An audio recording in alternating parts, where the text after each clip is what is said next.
নমস্কার। কবিগুরু রবীন্দ্রনাথ ঠাকুরের লেখা কবিতা জন্মভূমি। সার্থক জনম আমার, জন্মেছি এই দেশে। সার্থক জনম মাগো, তোমায় ভালোবেসে।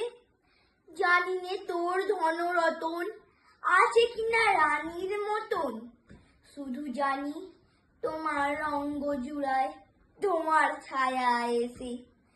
কোন বনেতে জানি নে ফুল, গন্ধে এমন করে আকুল। কোন গগনে ওঠে রে চাঁদ, এমন হাসি হেসে। আঁখি মেলে তোমার আলো, প্রথম আমার চোখ জুড়ালো।